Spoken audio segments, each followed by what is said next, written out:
স্বাগত জানাচ্ছি সারাদিনের সংবাদে প্রতিদিনের আয়োজন রাত 11টার শীর্ষ সংবাদে। সারা বিশ্বের গুরুত্বপূর্ণ সব সংবাদের শিরোনাম জেনে নিন শুরুতেই। বিডিআর বিদ্রোহে পিলখানার হত্যাকাণ্ড সবই প্ল্যান করা, বললেন সাবেক সেনাপ্রধান মনিউ আহমেদ। মতভেদ কাটিয়ে সব ইসলামী দল নিয়ে বৃহৎ রাজনৈতিক জোট তৈরির চেষ্টা। 10 ব্যাংকের 31,000 কোটি রিভিশন ঘাটতি, তাদের নিজস্ব মূলধনের চেয়েও ঘাটতি বেশি। সীতাকুণ্ডে শিপইয়ার্ডে বিস্ফোরণ, গুরুতর আহত 12 জন শ্রমিক। বহিষ্কারের পর বহিষ্কার, এরপরও সারা দেশ বেপরোয়া বিএনপি। বিশেষ সুবিধায় মুক্ত হতে চান না তারেক জিয়া। চাকরিতে প্রবেশের বয়স 35 করার দাবিতে শাহবাগ অবরোধ। পানি আগ্রাসনের দায়ে আন্তর্জাতিক আদালতে ভারতে বিচার দাবি। লুকিয়ে রাখা পুতিনের 2 ছেলের তথ্য ফাঁস। শান রাজ্যে মিয়ানমার জান্তার অতর্কিত বিমান হামলা, নিহত 19। মিয়ানমারে উত্তেজনা বাড়ার সাথে সাথে বাংলাদেশে রোহিঙ্গা অনুপ্রবেশ করতে শুরু করেছে। গাজায় ইসরায়েলি হামলায় 33 ফিলিস্তিনি নিহত। চীনের সুপার টাইফুন ইয়াগির আঘাত, 2 জনের প্রাণহানি, আহত 92 জন। প্রিয় দর্শক, এবারে জেনে নিন বিস্তারিত। ফ্যাশন ব্র্যান্ড মানে আর্ট। শেখ হাসিনার দেশ ত্যাগের পর পিলখানায় বিডিআর বিদ্রোহের ঘটনা নিয়ে নতুন করে আলোচনা শুরু হয়। এবার বিষয়টি নিয়ে মুখ খুলেছেন সাবেক সেনাপ্রধান জেনারেল মইনইউ আহমেদ। তিনি মনে করেন 2009 সালের 25শে ফেব্রুয়ারি ঢাকার পিলখানায় বিডিআর বিদ্রোহ ও হত্যাকাণ্ড পরিকল্পিতভাবে হয়েছে। যুক্তরাষ্ট্রের ফ্লোরিডায় অবস্থান করা মইনইউ আহমেদ গত বৃহস্পতিবার তার নিজের ইউটিউব চ্যানেলে বিডিআর বিদ্রোহ নিয়ে নিজের ভাষ্য তুলে ধরেন। ভিডিওতে ঘটনার সুষ্ঠু তদন্ত দাবি করেন মইনইউ আহমেদ। এ সময় বিডিআর বিদ্রোহ নিয়ে তার লেখা বই খুব শিগগিরই প্রকাশ করা হবে বলেও জানান তিনি। অভিন্ন উদ্দেশ্যে ঐক্যবদ্ধ হওয়ার উদ্যোগ নিয়েছে ইসলামী ও সমমনা দলগুলো। একটি বৃহত্তর জোট গঠন করে দেশের রাজনীতিতে শক্ত অবস্থান গড়ে তুলতে পরস্পরের সঙ্গে বৈঠক শুরু করেছে তারা।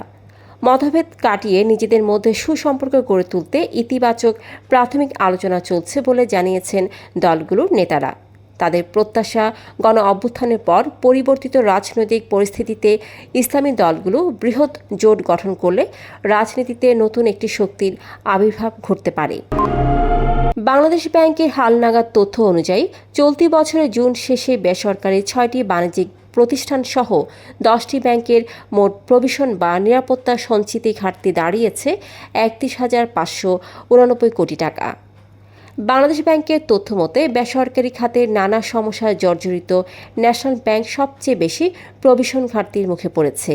ব্যাংকটির প্রভিশন বা নিরাপত্তা সঞ্চিতি ঘাটতির পরিমাণ দাঁড়িয়েছে 14,703 কোটি 96 লাখ টাকা। সীতাকুণ্ডের শিপইয়ার্ডে জাহাজ কাটার সময় বিস্ফোরণের ঘটনায় 12 জন দগ্ধ ও বেশ কয়েকজন আহত হয়েছে। শনিবার দুপুর 12:30টার দিকে সীতাকুণ্ডের কুমিরা এলাকার SM কর্পোরেশন ইয়ার্ডে এ দুর্ঘটনা ঘটে। আহতদের অবস্থা গুরুতর হওয়ায় তাদের চিকিৎসার জন্য ঢাকায় পাঠানো হয়েছে। শেখ হাসিনার পতনের পর নেতাদের অপকর্ম নৈরাজ্যের বিরুদ্ধে জিরো টলারেন্স নীতি অবলম্বন করছে বিএনপি। দল কিংবা দলের নাম ব্যবহার করে অপকর্মের সঙ্গে জড়িত থাকার অভিযোগে এরই মধ্যে সারা দেশে বিএনপি ও অঙ্গ সহযোগী সংগঠনের 3.5 শতাধিক নেতাকর্মীর বিরুদ্ধে বহিষ্কার, পদস্থগিত কিংবা এ ধরনের কঠোর সাংগঠনিক ব্যবস্থা নেওয়া হয়েছে। অন্যদিকে বিশেষ সুবিধার নয়, আইনি প্রক্রিয়ায় মামলা থেকে মুক্ত হতে চান বিএনপির ভারপ্রাপ্ত চেয়ারম্যান তারেক রহমান। যথাসময়ে ফিরতে চান দেশে, এমনটাই জানিয়েছেন তার আইনজীবীরা। আন্তর্জাতিক মানদণ্ড অনুযায়ী চাকরিতে প্রবেশের বয়সসীমা ন্যূনতম 35 করার দাবিতে শাহবাগ মোড় অবরোধ করেছেন চাকরির প্রত্যাশীরা। শনিবার দুপুর 1টার দিকে শাহবাগ মোড় অবরোধ করে বিক্ষোভ করতে থাকেন তারা। এতে শাহবাগ দিয়ে যান চলাচল বন্ধ হয়ে যায়। ভোগান্তিতে পড়েন এই সড়কে চলাচলকারীরা। পানি আগ্রাসনের দায়ে আন্তর্জাতিক আদালতে ভারতের বিচার এবং ক্ষতিগ্রস্তদের ক্ষতিপূরণ দাবি করেছেন বিশিষ্টজনেরা। শুক্রবার ফেনীতে স্ট্রাইক ফর ওয়াটার জাস্টিস কর্মসূচিতে অংশ নিয়ে তারাই দাবি জানান। ফেনীর শহীদ মিনার প্রাঙ্গণে এই কর্মসূচির আয়োজন করে ফেনী নাগরিক প্ল্যাটফর্ম আমরা ফেনীবাসী। দেশের খ্যাতনামা বিশেষজ্ঞ, নাগরিক সমাজের প্রতিনিধি, সাংবাদিক, ছাত্র জনতা সহ বিভিন্ন শ্রেণী পেশার মানুষ এতে অংশ নেয়। রাশিয়ার প্রেসিডেন্ট ভ্লাদিমির পুতিনের সঙ্গে সাবেক অলিম্পিয়ান এলিনা কাবায়েভার সম্পর্ক নিয়ে গুঞ্জন নতুন নয়, যদিও তারা সম্পর্কে বিষয়টি স্বীকার করতে চান না। তবে সম্প্রতি দুজনের সম্পর্ককে ঘিরে নতুন তথ্য সামনে এসেছে। দাবি করা হচ্ছে পুতিন এবং কাবায়েভার 2 ছেলে আছে। পুতিনের প্রাসাদেই 2 সন্তান থাকেন বলে স্বাধীন অনুসন্ধানী মিডিয়া আউটলেট দোসিয়ের সেন্টারের প্রতিবেদনে বলা হয়েছে।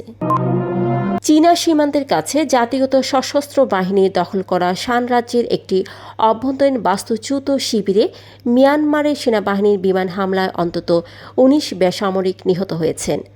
বৃহস্পতিবার রাত ও শুক্রবার ভোরে এসব হামলা চালানো হয়। নিহতদের মধ্যে কয়েকজন শিশুও ছিল। অন্যদিকে বাংলাদেশের সীমান্ত ঘেঁষা মিয়ানমারের রাখাইন রাজ্যে বিদ্রোহী গোষ্ঠী আরাকান আর্মি ও মিয়ানমার সেনাবাহিনীর মধ্যে চলমান সংঘর্ষের জের ধরে রাখাইনের সীমান্ত এলাকা বাংলাদেশের তুমব্রু ও টেকনাফের কাছাকাছি মিয়ানমারের হেলিকপ্টার মহড়া দিচ্ছে। এতে মিয়ানমার থেকে আবারও বাংলাদেশের রোহিঙ্গা অনুপ্রবেশের শঙ্কা করা হচ্ছে। ফিলিস্তিনের অবরুদ্ধ গাজা উপত্যকা জুড়ে ইসরায়েলি বিমান হামলায় একদিনে কমপক্ষে 33 জন ফিলিস্তিনি নিহত হয়েছেন। সংবাদ মাধ্যম আল জাজিরা জানিয়েছে, শুক্রবার গাজায় ইসরায়েলি হামলায় 33 ফিলিস্তিনির মৃত্যু হয়েছে। এর মধ্যে একটি স্কুল ও শরণার্থী শিবিরে হামলায় 13 জন নিহত হয়েছেন। অন্যদিকে চীনের দক্ষিণাঞ্চলীয় হাইনান দ্বীপে সুপার টাইফুন ইয়াগির আঘাতে 2 জনের প্রাণহানির ঘটনা ঘটেছে। এতে আহত হয়েছেন 92 জন। দেশটির রাষ্ট্রীয় সংবাদ মাধ্যম শনিবার এ কথা জানিয়েছে। এর আগে শুক্রবার আঘাত হেনেছে হাইনানে ইয়াগি। দর্শক, এতক্ষণ আমাদের সাথে থাকার জন্য ধন্যবাদ। প্রতি মুহূর্তে দেশ বিদেশের গুরুত্বপূর্ণ সব সংবাদ জানতে চোখ রাখুন সারাদিনের সংবাদের অফিসিয়াল ফেসবুক পেজে। Fashion brand Mani Art. Men's, ladies and kids wear. Art. Be smart.